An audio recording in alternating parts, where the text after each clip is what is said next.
Good morning friends, আজ আরেকটি নতুন ব্লগ নিয়ে তোমাদের কাছে চলে এলাম। আজ আমাদের ভেনিসে আরেকটি দিনের শুরু হলো।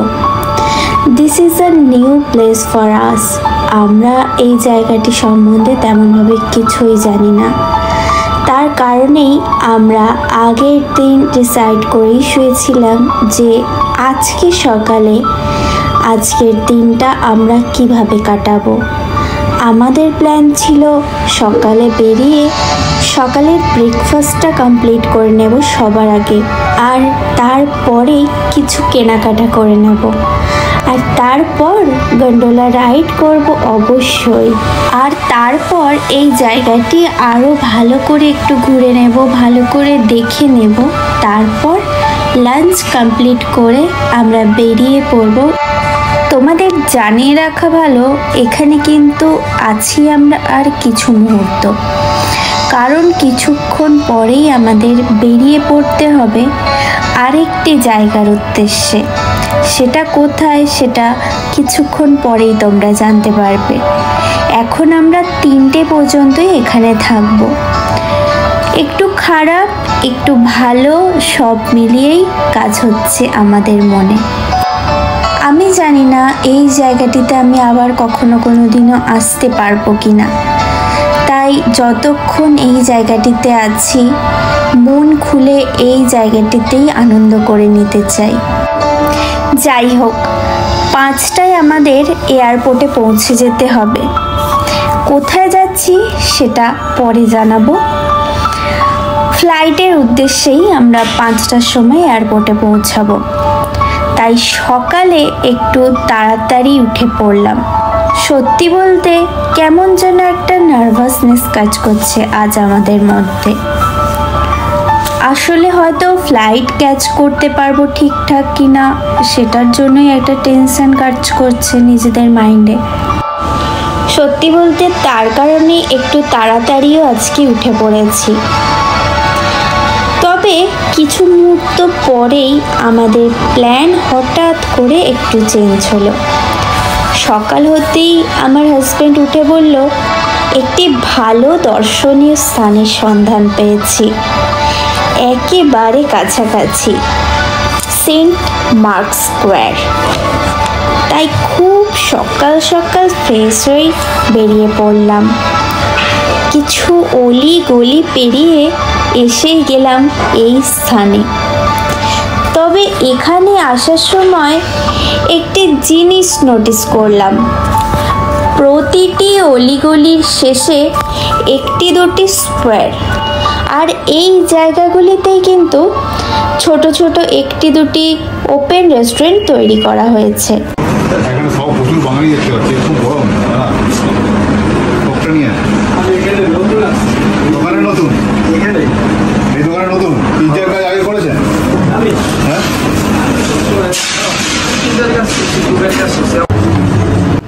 তবে আরেকটা জিনিসও যেটা চোখে পড়লো, এখানে কিন্তু প্রচণ্ড পরিমাণে বাংলাদেশি বাঙালিরা আছেন এবং তারা নিজস্ব ব্যক্তিগত বিজনেসের সাথে জড়িত আছেন।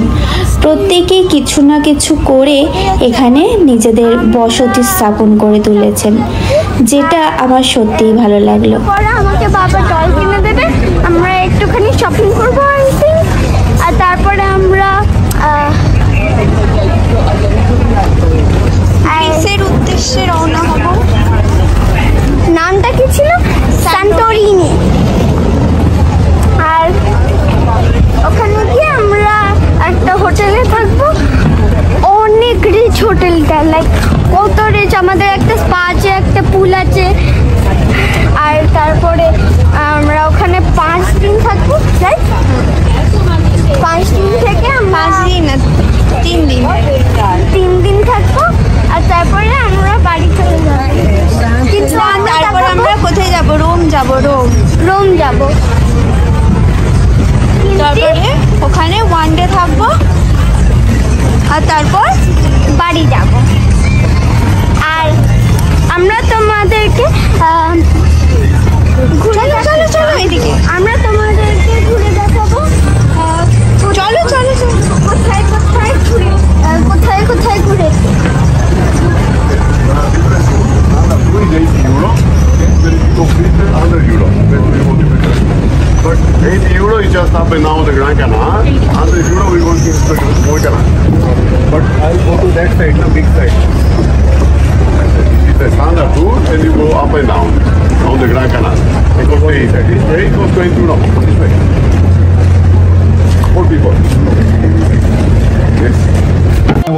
চলে এখানে চলে।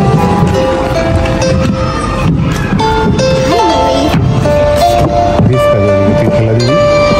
এই যে আমাদের ঘর চলে এসছে, এই যে আমাদের ঘর চলে এসছে, সবুজ জানলা। তুলে না তুলে না তুলে না, চিনতে পারছো? 60,000 is the population right now. There's 60,000 in Diaspora. We got 110,000 people around the lagoon.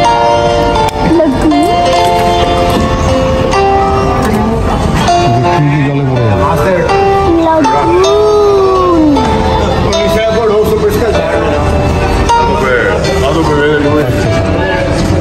ওই যে আমাদের ঘরের জানলা একতলায়।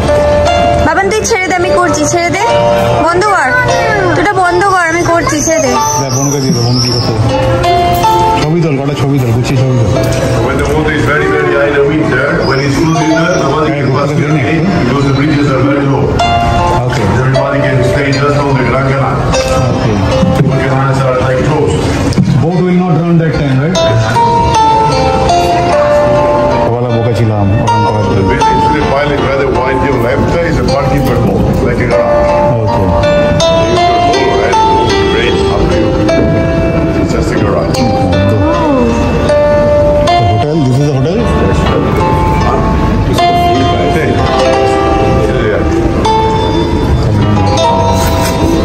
এটা সব জানলার colour deep green.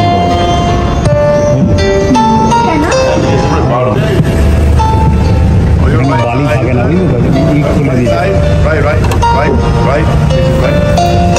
Siamo in the last tower, Casanova. Playboy. That is famous for the women. Casanova. Casanova, the sex machine. Okay, Famous for the women. It was shoot here. Here, about 3 centuries. ক্যাসানোভার shooting হয়েছিল। The building of the Playboy. বাড়ি এটা ছিল। আমাদের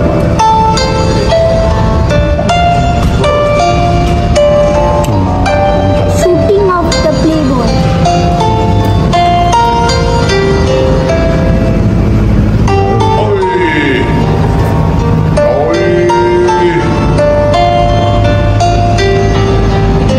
You're not going this side?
আমাকে একা তুমি তো E dopo due squadre del football americano.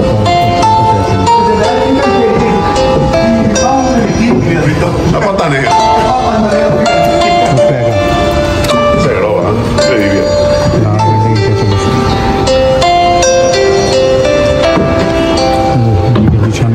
Diciamo che vi so bene.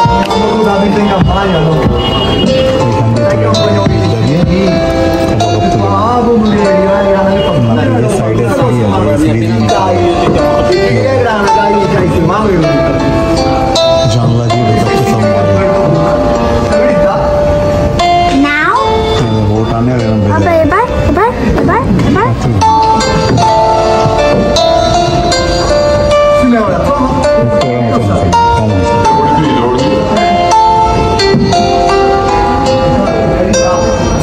Primo bem, primo minuto.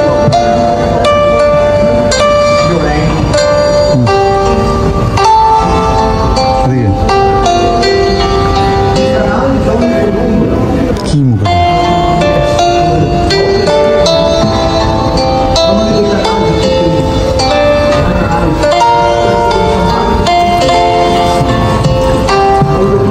মুখ এটা কি সুন্দর লাগছে না দাও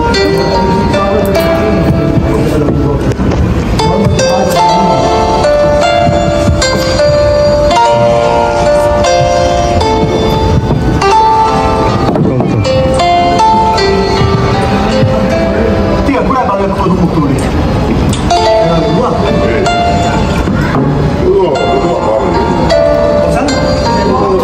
Questo momento. Un mito del Covid. Ho venuto prima, perché mi ricordi prima, però ho preso anche. ওটা কি Fatti impegnative. A favore. এগুলো তো বোট বাঁধা এই লাল লাল যা দেখছি জানো Ieri non veniva più.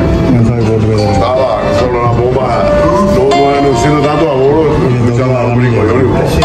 Così che Poi il Covid, così che c'è sta. Parla a candele. শুধু ট্যুরিজমে se ne sta 3 anni fermo. আর কিছু নেই।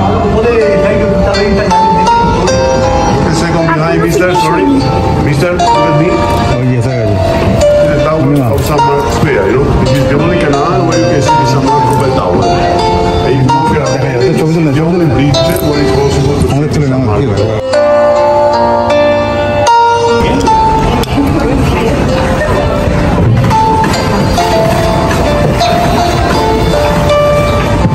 এইটা 100 টাকার ভাই এত বড় শুটিং 100 টাকা দিল 80 টাকা হলে ওইদিকে নিয়ে যাবে মানে যেখান দিয়ে আমরা এতে করে এসেছি পাবলিক বোটে করে সেই রাস্তায় নিয়ে যেত আবার ফিরিয়ে নিয়ে চলে আসতো মানে মেন যাই ছোটো ছোটো করে এতে গলিতে ঢোকা আমাদের প্রাইভেট বোট হয় State cagando, loro. which we're going to take care কালকে আমরা industry che fai sul di skate perché কেটে বলেছিল কেন হয় বাবা আর আমি এখন আমরা ডিস্টেন্স না sta di sicuro via e tutto. লোহাগুলো কি অবস্থা তারা দুজনে গল্প করে যাচ্ছে আমাদের দিয়ে কোনো খেয়ালই নেই তাহলে তোমরা খেলে দিচ্ছ না যখন বলছি তখন তোমরা কিছু বুঝে গেছে যে ইন্টারেস্ট নেই বুঝলি তো আমি ওখানে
সেন্ট মার্ক স্কোয়ারে আমরা কিন্তু খুব আর্লি মর্নিংয়ে পৌঁছে গিয়েছিলাম।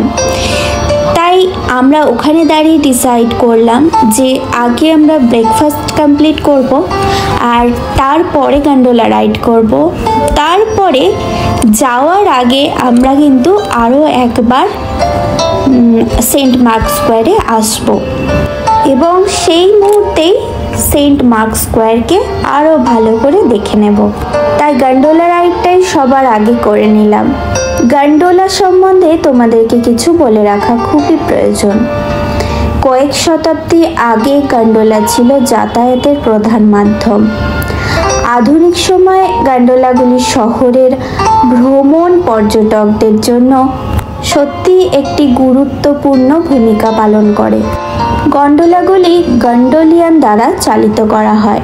একটি কথা তোমাদের জানিয়ে রাখা অত্যন্ত প্রয়োজন। এই গন্ডোলা রাইড তোমরা যদি সূর্য ডোবার আগে পর্যন্ত বুক করতে চাও তাহলে 80 ইউরো তোমাদের থেকে নেবে, কিন্তু এটা যদি নাইট টাইম মানে সূর্যাস্তের পরে হয় তখন কিন্তু এই গন্ডোলা বুক করলে 100 ইউরো পর্যন্ত নিতে পারে। আর একটা কথা জানিয়ে রাখা অবশ্যই প্রয়োজন, এটা কিন্তু ফুল ফ্যামিলির জন্য, নট আ সিঙ্গেল পারসন। আর একটা কথা তোমাদেরকে জানানো হয়নি, এখানে কিন্তু প্রত্যেকটি এটিএমে তোমরা একদিনে 300 ইউরো পর্যন্ত তুলতে পারো। এর বেশি টাকা তোলার কোনো রকম নিয়ম নেই। আমরা গন্ডোলা রাইড করার পর আবারও এসে গেলাম সেন্ট মার্ক স্কোয়ারে। আর এই সময়টা কিন্তু দুপুর 12টা বাজে। প্রচণ্ড পরিমাণে গরম এবং রোদ্দুর। কোথায় যে বসবো সেটাই বুঝতে পারছি না, কারণ চারিদিক খোলা, বসার কোনো রকম জায়গা নেই। তবু খুঁজে খুঁজে একটি জায়গা পেয়েছিলাম যেখানে বসে কিছুটা পরিমাণ শরীরটা শান্ত হয়েছিল। তবে সত্যি বলতে জায়গাটি বসার থেকে বেশি জায়গাটি ঘুরে ঘুরে দেখতেই ইচ্ছা করছিল। প্রত্যেকটা জায়গা যেন ছবির মতো। কোন দিকের ফটো তুলবো সেটাই বুঝতে পারছিলাম না। প্রত্যেকটি দিকই এত সুন্দর, মনে হচ্ছিল যে এই জায়গাটি যেন আরও যদি 2-3 দিন থেকে যাওয়া যেত তাহলেও মনে হয় খুব কম পড়ে যেত।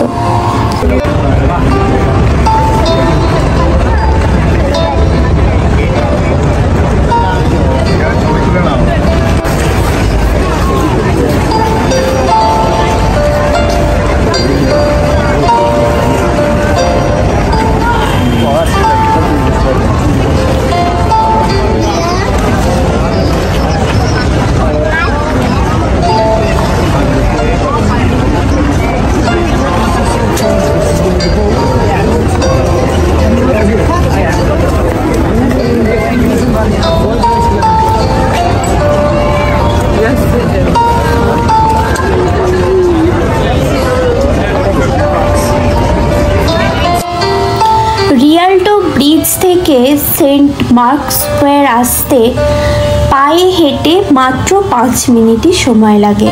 তোমাদের এখন সেন্ট মার্ক স্কোয়ার সম্বন্ধে কিছু জানানো যেতে পারে। সেন্ট মার্ক স্কোয়ার ভেনিসের বৃহত্তম এবং অন্যতম গুরুত্বপূর্ণ পর্যটন আকর্ষণ কেন্দ্র। ভেনিস শহরটি পুরোপুরি জলবদ্ধ এরিয়া। শুধুমাত্র এই সেন্ট মার্ক স্কোয়ার বিশাল বড় জমির মধ্যে গড়ে উঠেছে। এই কারণেই জায়গাটি এত জনপ্রিয়। একসময় এই জায়গাটি ছিল সামাজিক, ধর্মীয় ও রাজনীতি জীবনের কেন্দ্র। এই চার্চটির 3 দিকে পাবলিক বিল্ডিং রাজকীয়ভাবে গড়ে তোলা হয়েছে এবং চতুর্থ দিকে বানানো হয়েছে সেন্ট মার্কো গম্বুজ, ringing bell, clock tower, museum, fascinating water line হওয়ার কারণেই স্কোয়ারটি মানুষের কাছে এত জনপ্রিয়।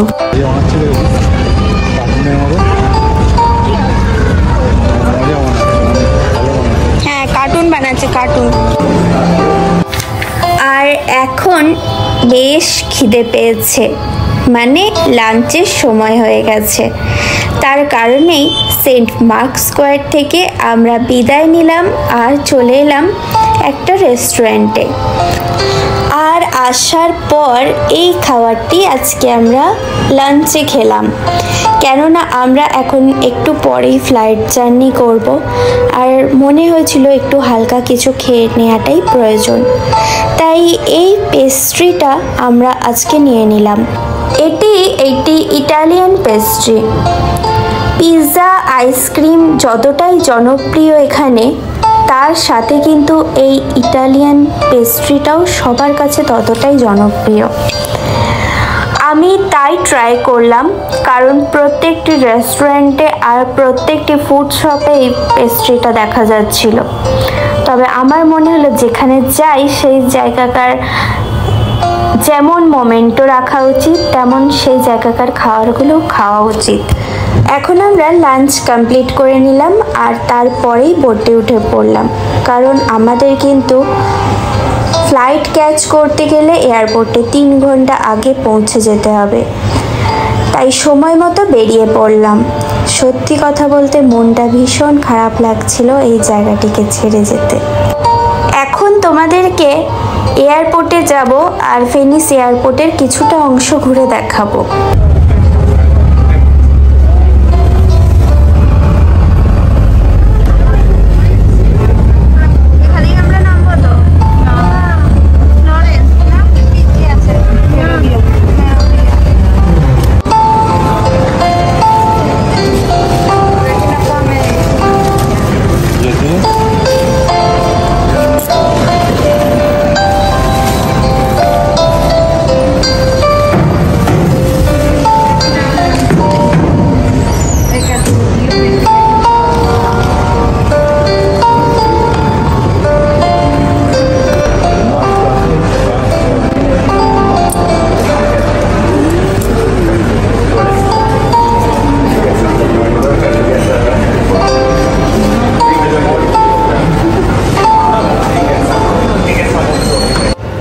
আর এখন ফ্লাইটের টাইম হয়ে গেছে, তাই আমরা ফ্লাইট ক্যাচ করার জন্য রওনা দিলাম। তোমাদের আর সাসপেন্স ক্রিয়েট করার আমার মনে হয় দরকার নেই, জানিয়েই দিই তোমাদেরকে আমরা কোথায় যাচ্ছি। এখন আমরা যাচ্ছি গ্রিস, আর এর পরের ভিডিওতে তোমরা দেখতে পাবে যে গ্রিসটা কেমন বা আমরা কিভাবে ঘুরলাম, কিভাবে আনন্দ করলাম। পুরো ভিডিওটা তোমাদের কাছে আস্তে আস্তে নিয়ে আসবো। একটা কি দুটো পার্টে ভিডিওগুলো বানানো হবে, আশা করি তোমাদের ভালো লাগবে। গ্রিসে আমরা 3 দিন স্টে করব, 3 নাইট। আর ওইখানে যে হোটেলে আমরা থাকবো সেই হোটেল থেকেই আজকে আমাদের পিক আপ করতে আসবে। তো ওখানে পৌঁছাবো, মানে এয়ারপোর্টে, গ্রিস এয়ারপোর্টে পৌঁছাবো রাত 12টা এরকম হতে পারে। আর আজকের ভিডিওটা আর একদমই বাড়াবো না,